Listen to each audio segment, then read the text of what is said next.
ট্রাম্পের পাল্টা শুল্ক নিয়ে যুক্তরাষ্ট্রের সাথে ৩ দিনব্যাপী দ্বিতীয় দফা আলোচনা শুরু করেছে বাংলাদেশ। ফেসবুক পোস্টে যুক্তরাষ্ট্রে বাংলাদেশ দূতাবাসের প্রেস মিনিস্টার গোলাম মুর্তুজা জানান, বেশিরভাগ ইস্যুতেই একমত বাংলাদেশ যুক্তরাষ্ট্র। সাদাত হাবিবি সেতুর রিপোর্ট।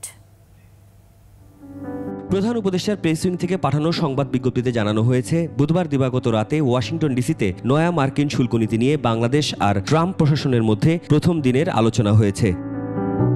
ওয়াশিংটন ডিসিতে বাংলাদেশের প্রতিনিধি দলের নেতৃত্ব দেন বাণিজ্য উপদেষ্টা শেখ বশিরউদ্দিন। বৈঠকে ছিলেন জাতীয় নিরাপত্তা উপদেষ্টা ডক্টর খলিলুর রহমান, বাণিজ্য সচিব মাহবুবুর রহমান এবং ভার্চুয়ালি সেই বৈঠকে যোগ দেন প্রধান উপদেষ্টার তথ্য প্রযুক্তি ও টেলিযোগাযোগ বিষয়ক বিশেষ সহকারী ফাইয়েজ আহমেদ তৈয়ব।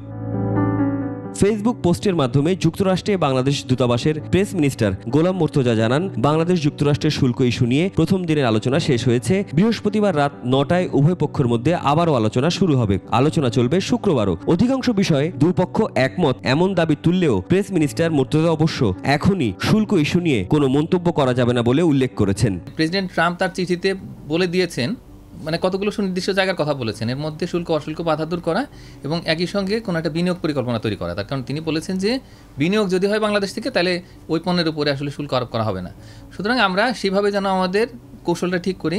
গভর্নমেন্ট প্রকিউরমেন্ট কীভাবে বাড়ানো যায় সেটা নিয়ে হয়তো মার্কিন যুক্তরাষ্ট্রের একটা দাবি থাকতে পারে।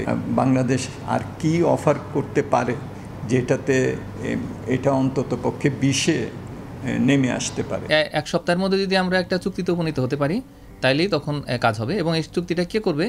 এটা কিন্তু অন্য কোনো ব্যক্তি বা সংস্থা করবে না, এটা করতে হবে মূলত বাংলাদেশের বাণিজ্য মন্ত্রণালয়ের। 1 আগস্ট থেকে নতুন শুল্ক কার্যকর হওয়ার কথা। এতে যুক্তরাষ্ট্রে প্রবেশে আগের প্রায় 16% আর নতুন করে 35% শুল্ক সহ বেশিরভাগ বাংলাদেশি পণ্যের উপর মোট শুল্কের পরিমাণ দাঁড়াবে প্রায় 51%। সাদাত হাবিবি সেতু, 21 টেলিভিশন, ঢাকা।